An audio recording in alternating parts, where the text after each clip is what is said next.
Okay, Assalamualaikum warahmatullahi wabarakatuh. So for today, we will discuss about chapter 4 and I'll focus on the learning objective 1. So for learning objective 1, we will learn how to develop a stakeholder analysis. When we talk about stakeholders, we can refer stakeholders as individuals, groups, or even organizations that have a stake or claim in the projects, regardless of whether the project is unsuccessful or successful. We still assume them as stakeholders. Okay, when we look at the diagram in this slide, you can see that customers, users, investors, shareholders, the partners, the governments, the community group, the competitors can be assumed as stakeholders. So, in order to develop a stakeholder analysis, it will consist of 7 steps. Okay?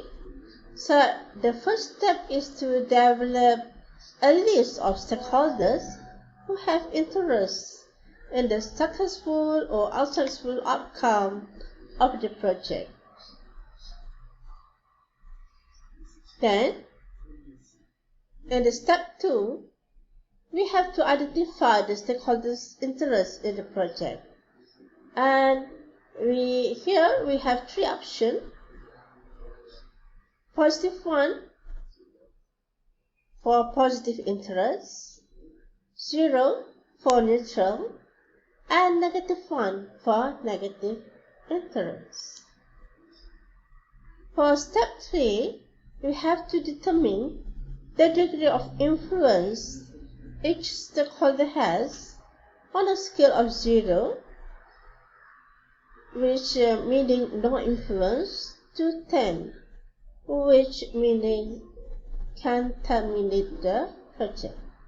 And for step 4, we have to identify the potential conflicts of the stakeholders towards the project. And for step 5, we have to define a role for each stakeholder. For example, champion, consultant, decision maker, and etc. And for step 6, we have to identify an objective for each stakeholder. So for objective, we can put as provide resources, as a guidance, as an expertise, for acceptance, for approval, and etc.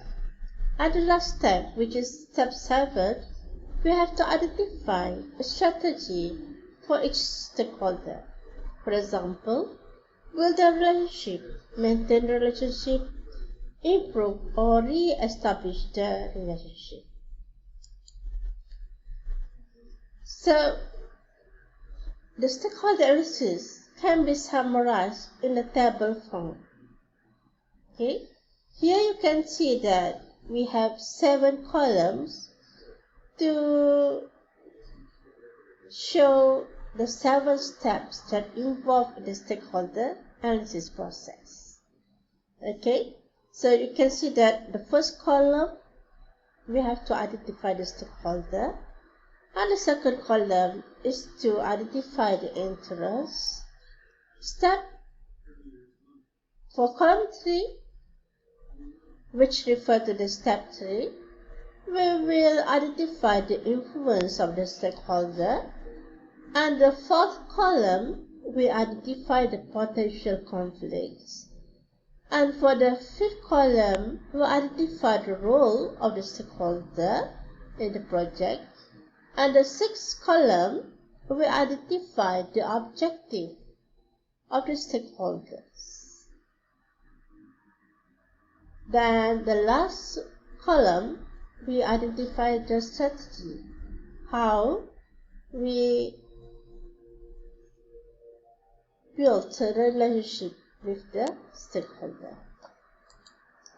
With that, I end my presentation, and I hope you enjoy the slides and you understand about the stakeholder and this process. Thank you. Bye.